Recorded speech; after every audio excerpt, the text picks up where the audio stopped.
السلام علیکم ورحمۃ اللہ وبرکاتہ. This is me Aiza Umar. I hope you all are well. انشاءاللہ آج بات کرتے ہیں آیت نمبر 21 البقرہ. اللہ تعالیٰ نے پیچھے والی آیات میں منافقین کا ذکر کیا اور ان سارے لوگوں کا جو کہ اپنے ایمان میں کچے ہوتے ہیں، اور ہم نے اپنی ذات کو پرکھا کہ ہم کہاں پر کھڑے ہیں.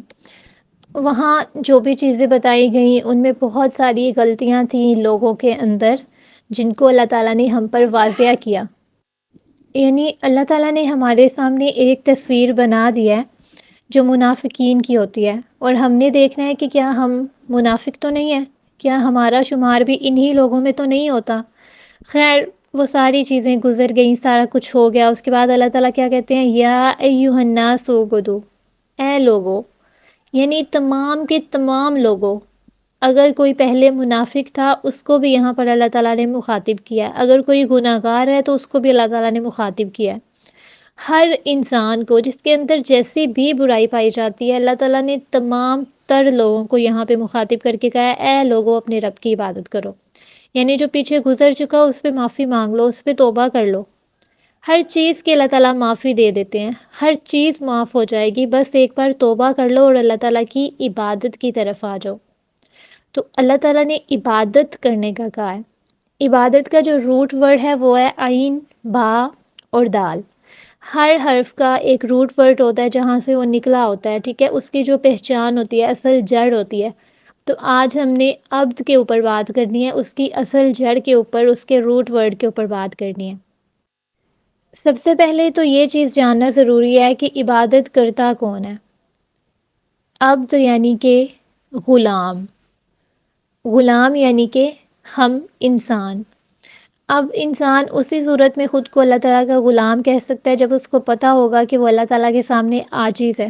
پیچھے والی آیت میں اللہ تعالیٰ نے کیا کہا تھا؟ علی کل شیء قدیر، ان اللہ علی کل شیء قدیر. بے شک اللہ ہر چیز پہ قادر ہے، اور انسان کسی چیز پہ قادر نہیں ہے.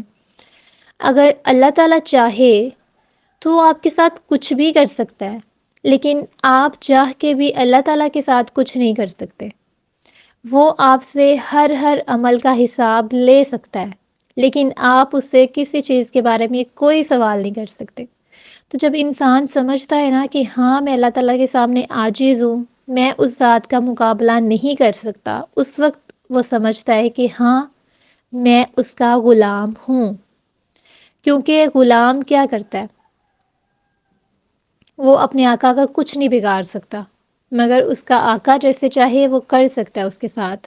اگر دنیاوی اختیارات رکھنے والے بادشاہ اپنے غلاموں کے ساتھ جو چاہیں سلوک کر سکتے ہیں اور وہ ان سے کوئی حساب نہیں لے سکتے، کوئی جواب نہیں مانگ سکتے، تو پھر ہم اللہ تعالیٰ سے جو کہ بادشاہوں کا بادشاہ ہے، جس نے زمین پر یہاں لوگوں کو اختیار دیے ہوئے ہیں، ہم اس سے کیسے کوئی سوال کر سکتے ہیں؟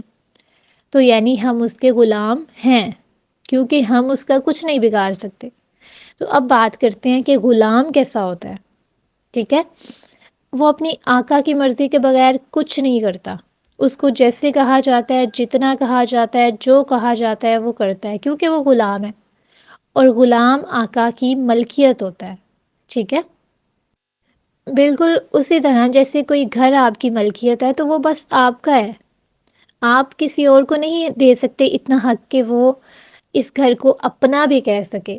یعنی پیپر ورک تو دور کی بات ہے، آپ تو اس کو اتنا نہیں کہنے دے سکتے کہ یہ گھر تمہارا ہے. وہ جا کے کسی اور سے یہ نہیں کہہ سکتا کہ یہ گھر میرا ہے. کیوں؟ کیونکہ آپ کی ملکیت ہے تو آپ کا ہے. اسی طرح غلام کا کام اپنے آقا کے احکامات کو بجا لانا ہے. جو حکم دیا ہے اس کی تعمیل کرنا اس غلام پہ فرض ہوتا ہے. ٹھیک ہے، اس کا کام، اس کی پسند، سب کچھ پیچھے چلا جاتا ہے، اور ذاتی طور پہ کوئی چیز بھی نہیں رہتی اس کے پاس.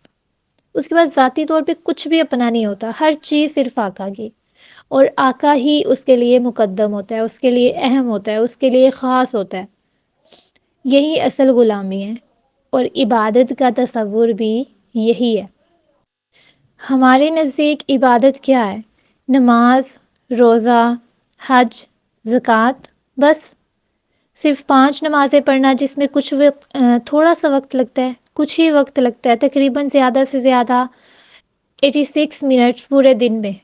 اگر کسی کی نماز بہت اچھی ہے نا تو اسے 86 منٹ سے زیادہ نہیں لگتے نماز پڑھنے میں، صرف 5 نمازیں پڑھنے میں۔ دن 24 گھنٹہ کا ہوتا ہے، 24 گھنٹے میں جسٹ 86 منٹ اللہ تعالیٰ کے لیے یہی عبادت ہے۔ حج اور عمرہ وہ تو تب بھی ہوگا جب آپ کے پاس مال ہوگا، آپ کے پاس استطاعت ہوگی، ورنہ نہیں ہو سکتا ساری زندگی۔ اس کے بعد زکوٰۃ بھی اسی وقت دیں گے جب آپ کے پاس پیسے ہوں گے۔ تو کیا اللہ تعالیٰ نے صرف 1.5 گھنٹے کی عبادت کرنے کے لیے ہمیں پیدا کیا؟ اور رمضان کے روزے وہ بھی جو سال میں صرف 1 مہینہ کے لیے آتے ہیں؟ تو پھر کیا ہم اتنی سی عبادت کرنے کے لیے پیدا ہوئے؟ جبکہ اللہ تعالیٰ نے کیا کہا ہے، وَمَا خَلَقْتُ الْجِنَّ وَالْإِنسَ إِلَّا لِيَعْبُدُونِ، کہ میں نے تو جنوں اور انسانوں کو اپنی عبادت کے لیے پیدا کیا ہے۔ تو پھر اللہ تعالیٰ نے بس یہ پورے دن میں 1.5 گھنٹے کی عبادت کے لیے انسانوں کو پیدا کیا ہے؟ یقیناً نہیں۔ اگر اللہ تعالیٰ نے کہا ہے کہ میں نے صرف اپنی عبادت کے لیے پیدا کیا ہے، تو پھر عبادت صرف یہ نہیں ہے، عبادت کا مفہوم پھر یقیناً کچھ اور بھی ہو سکتا ہے، ہو سکتا نہیں بلکہ ہے۔ وہی آج ہم دیکھیں گے کہ کیا ہے۔ بندگی یہ نہیں ہے کہ صرف خود ہی عبادت میں مصروف رہو، بلکہ حدیث سے کیا پتہ چلتا ہے کہ ایک ایسے شخص کے اوپر پوری کی پوری بستی الٹ دی گئی جو کہ بہت زیادہ عبادت گزار تھا۔ اس بستی کے اوپر عذاب آنے لگا نا، تو فرشتوں نے کہا کہ اللہ تعالیٰ یہاں تیرا ایک ایسا بندہ ہے جو کہ بہت عبادت گزار ہے۔ اللہ تعالیٰ نے کہا اس کو نیچے رکھو، پوری بستی اس کے اوپر الٹ دو۔ کیوں؟ کیونکہ وہ بندہ خود تو عبادت کرتا تھا مگر لوگوں کو اس کا حکم نہیں دیتا تھا، لوگوں کو برائی سے روکتا نہیں تھا۔ اس کی آنکھوں کے سامنے سارا کچھ ہوتا تھا لیکن وہ منع نہیں کرتا تھا۔ تو ایسے شخص کے اوپر پوری گناہ گاروں کی بستی الٹ دی گئی۔ تو آپ سوچیں، کیا ہم لوگوں کو اچھائی کا حکم دیتے ہیں؟ قُلْ إِنَّ صَلَاتِي وَنُسُكِي وَمَحْيَايَ وَمَمَاتِي لِلَّهِ رَبِّ الْعَالَمِينَ۔ انسان کی زندگی کا اصل مقصد یہی آیت ہے۔ میری قربانی، میری نماز، میری زندگی، میری موت للہ رب العالمین، تمام جہان والے رب کے لیے ہے۔ جس شخص کے پاس عملی توحید نہیں ہے، وہ عقیدے کی توحید لیے ہوئے پھرتا رہے، اس کو کوئی فائدہ نہیں ہوگا۔ کیونکہ جہاں صرف زبانی باتیں ہوں اور کوئی عمل نہیں ہو، اس چیز کا کیا فائدہ؟ کیونکہ یہ عمل نہیں ہے۔ انبیاء کرام کی زندگی کو دیکھیں، ان کی زندگیوں کا مقصد کیا تھا؟ کیا انہوں نے صرف خود عبادت کی؟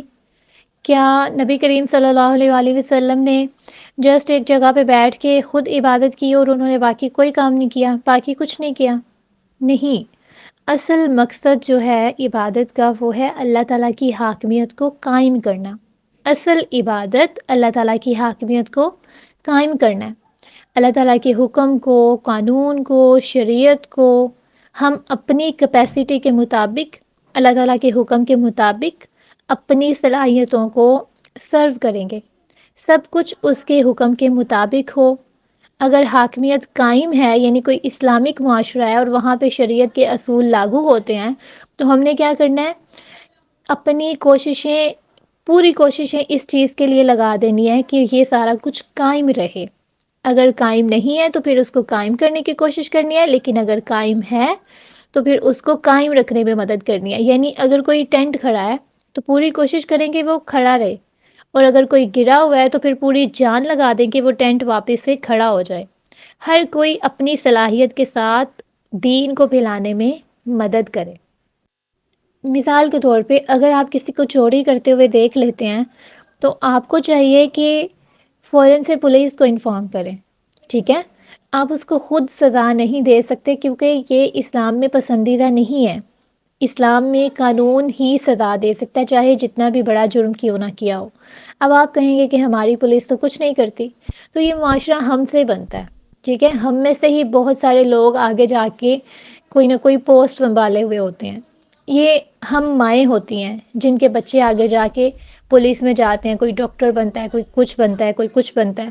ان کی تربیت کرنا ہم پہ فرض ہے، ان کو یہ بتانا کہ انہوں نے کیا کرنا ہے، کیا صحیح ہے، کیا غلط ہے۔ ایک ماں کر سکتی ہے، ایک عورت کر سکتی ہے، ٹھیک ہے؟ عورت چاہے تو نسلوں کو سنوار سکتی ہے، تو پہلے ہم نے خود کو ٹھیک کرنا ہے۔ ہم کہاں ہیں؟ یہ معاشرہ ہم سے بنتا ہے۔ اگر یہاں پہ برائیاں تو وہ اس کو ہم نے ٹھیک کرنی ہے، وہ خود بخود صحیح نہیں ہو جائیں گی۔ تو یہاں ہماری کیپیسٹی کیا ہے کہ ہم نے فوراً سے دوسروں کو انفارم کرنا ہے کہ یہاں پہ چوری ہو چکی ہے، لیکن ہم میں سے بہت سارے لوگ محض اس لیے خاموش رہتے ہیں کہ وہ کہتے ہیں ہم نے پولیس کے چکروں میں تو پڑنا ہی نہیں ہے، ہم نے تو عدالت میں جانا ہی نہیں ہے۔ یعنی ہم اتنے ڈرپوک اور گرے ہوئے لوگ ہیں کہ ایک صحیح والی جگہ پہ، یعنی اگر چوری ہوتی آپ نے دیکھی تو آپ کا حق ہے کہ آپ کو اس بندے کی مدد کرنی ہے جس کے ہاں چوری ہوئی ہے، اور اس چیز سے مت بھاگیں کہ آپ کو عدالت کے چکر لگانے پڑیں گے یا پولیس کے پاس جانا پڑے گا۔ نہیں، آپ اللہ تعالیٰ کی عدالت سے نہیں ڈرتے ہو؟ جب وہاں پہ آپ سے گواہی لی جائے کہ آپ کو خوف نہیں آئے گا؟ تو اس سے بہتر نہیں ہے کہ آپ اللہ تعالیٰ کی عدالت میں جب جائیں تو ایز اے ملزم نہیں جائیں، یعنی آپ کو کس لیے وہاں پہ کھڑا کیا جائے گا کہ ہاں تم بتاؤ کہ تم نے یہ کام ہوتے دیکھا تھا، اس کو روکا کیوں نہیں؟ تو بجائے اس کے آپ ایک ایسے انسان کی حیثیت سے وہاں کھڑا ہونا پسند نہیں کریں گے کہ اللہ تعالیٰ کہیں کہ ہاں یہ میرا بندہ ہے جس نے زمین پر میرے حکم کے مطابق لوگوں کی مدد کی تھی، گواہی دی تھی۔ دیکھیں، ہم امت محمدیہ میں سے ہیں، اور اس امت کا ہر شخص اپنے اندر ایک دائی ہے، اگر وہ عبادت کا اصل مفہوم سمجھ لے۔ آپ ایک دائی ہیں، میں ایک دائی ہوں، بالکل اسی طرح سے جیسے انبیاء کرام اور اصحاب دائی تھے۔ ہم انبیاء کے وارث ہیں۔ اللہ تعالیٰ کے رسول صلی اللہ علیہ وآلہ وسلم نے اپنے اوپر آئی ہوئی ذمہ داری ہمیں دی ہے، اب اس کو لے کے ہم نے چلنا ہے، ٹھیک ہے؟ ہم نے اللہ تعالیٰ سے بہت بڑا عہد کیا ہوا ہے کہ ہم تیری ہی عبادت کریں گے اور کرتے رہیں گے، ہم تجھ سے ہی مدد مانگتے ہیں اور مانگتے رہیں گے۔ ایاک نعبد و ایاک نستعین، ہم نے پیچھے اللہ تعالیٰ سے عہد کر لیا تھا نا۔ تو عبادت کی پہلی شرط کیا ہے؟ اطاعت۔ اگر یہ نہیں ہے تو پھر بندگی نہیں ہو سکتی، اور اطاعت بھی ساری کی ساری ہونی چاہیے۔ کوئی بھی غلام آقا کے حکم سے نہیں پھر سکتا نا۔ اللہ تعالیٰ نے کیا کہا ہے؟ ادخلوا فی السلم کافہ، فی السلم کافہ، پورے کے پورے اسلام میں داخل ہو جاؤ۔ یعنی گنجائش نہیں ہے کہ اگر آپ اسلام لے آئیں تو آپ تھوڑا سا کہیں کہ نہیں میں تھوڑا سا یہ کام بھی کر لوں، تھوڑا سا وہ کام بھی کر لوں۔ نہیں، آپ کو پورے کے پورے اسلام میں داخل ہونا ہے۔ اگر آپ اللہ تعالیٰ کے کچھ احکامات کو مانتے ہیں اور کچھ کو نہیں مانتے تو اس وجہ سے اللہ تعالیٰ ناراض ہوتے ہیں۔ اللہ تعالیٰ کہتے ہیں کیا تم کتاب کا بعض حصہ لیتے ہو اور بعض حصہ چھوڑ دیتے ہو؟ یہود کے ساتھ اللہ تعالیٰ کو کیا تھا؟ یعنی ان کے ساتھ جو مسئلہ درپیش تھا وہ اصل میں کیا تھا؟ ان کی حقیقت کیا تھی؟ ان لوگوں کی وہ تھوڑی تھوڑی چیزیں مانتے تھے جو ان کے حق میں ہوتی تھی، اور باقی کی جو ساری چیزیں تھیں وہ چھوڑ دیتے تھے، ٹھیک ہے؟ جہاں ان کو لگا کہ اسلام میں ہمارے لیے آسانی ہے وہ اسلام کے اصول مانتے، اور جہاں ان کو لگتا ہے کہ وہ کسی اور چیز سے زیادہ دنیاوی فائدے حاصل کر سکتے ہیں تو وہ وہاں پہ اسلام کے اصولوں کو چھوڑ کے تو وہ ساری چیزیں مان لیتے۔ تو ہم نے کیا کرنا ہے؟ ادخلوا فی السلم کافہ، پورے کے پورے اسلام میں داخل ہونا ہے۔ اب یہ جو اطاعت ہے نا، یہ زبردستی نہیں ہوگی بلکہ دل کی خوشی کے ساتھ ہوگی۔ ہم دل سے اللہ تعالیٰ کا شکر، اللہ تعالیٰ کی تعریف، ساری چیزیں مد نظر رکھتے ہوئے کریں گے، ورنہ فرعون بھی تو اپنی عبادت کرواتا تھا نا، لیکن زبردستی۔ تو ایسی اطاعت کا کیا فائدہ؟ یہ بہت زیادہ محبت والا معاملہ ہوگا کہ اللہ تعالیٰ کا حکم آ گیا تو پھر کوئی سوال نہیں، صرف اور صرف فرما برداری ہوگی۔ سمعنا واطعنا، ہم نے سنا اور ہم نے مان لیا۔ ایک وفادار غلام کیسا ہوتا ہے؟ بالکل ایسا ہی ہوتا ہے کہ اس کے آقا نے جو اس سے کہا وہ کرے گا، جتنا کہا اتنا ہی کرے گا، اور اگر اس سے زیادہ کر دے گا تب بھی نافرمانی ہے، اگر اس سے کم کرے گا تب بھی نافرمانی ہے۔ تو غلام کیسا ہوتا ہے؟ جتنا کہا، جو کہا، جیسے کہا، سمعنا واطعنا۔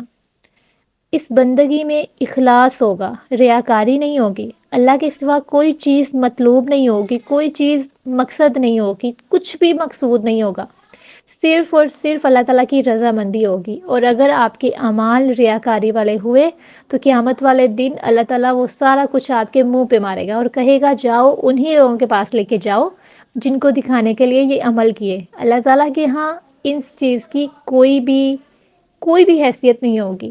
اللہ تعالیٰ کہیں گے جن کو دکھانے کے لیے یہ کام کیے تھے نا، جاؤ ان کے پاس جا کے اجر لے کے آؤ، کیا وہ تمہیں اجر دے سکتے ہیں؟ یقیناً اس دن کوئی اجر نہیں دے سکے گا، کوئی ہماری طرف دیکھنا پسند نہیں کر رہا ہوگا، ہر کسی کی اپنی جان پہ بنی ہوگی۔ اور پھر ریاکاری کو شرک اصغر بھی تو کہا گیا ہے حدیث کے مطابق، یعنی شرک ایک تو وہ شرک ہے نا کہ اللہ تعالیٰ کی ذات کے ساتھ کسی کو شریک ٹھہراؤ، تو ریاکاری میں بھی تو ہم اللہ تعالیٰ کی ذات کے ساتھ ہی شریک ٹھہرا رہے ہوتے ہیں کہ وہ عمل جو ہمیں اللہ تعالیٰ کے لیے کرنا چاہیے وہ ہم لوگوں کے لیے کر رہے ہوتے ہیں، تو اس لیے یہ شرک اصغر ہے، یعنی چھوٹا شرک ہے۔ ریاکاری کرنا شرک ہے، شرک چھوٹا ہو یا بڑا ہو، ہوتا تو شرک ہی ہے نا۔ تو پھر آپ دیکھیے کہ کیا ہم اللہ تعالیٰ کے ساتھ شرک تو نہیں کر رہے، دوسرے لفظوں میں ہم ریاکاری تو نہیں کر رہے۔ اور یہ شرک خواہشات کے ذریعے بھی ہو سکتا ہے۔ اپنے اعمال کا جائزہ لیں، آپ کو احتیاط کرنی ہے، اپنے اعمال کو پرکھنا ہے، خود کو پرکھنا ہے کہ ہم کہاں پہ کھڑے ہیں اور کیا ہم ایسی ہی عبادت کر رہے ہیں۔ آج آپ کو پتہ چل جانا چاہیے کہ نماز، روزہ، حج، زکوٰۃ اتنی ہی عبادت نہیں ہے، بلکہ عبادت کیا ہے؟ دین کو، شریعت کو، اسلام کو نافذ کرنا، اپنے معاشرے میں اللہ تعالیٰ کی حاکمیت کو قائم کرنا۔ جزاکم اللہ خیراً۔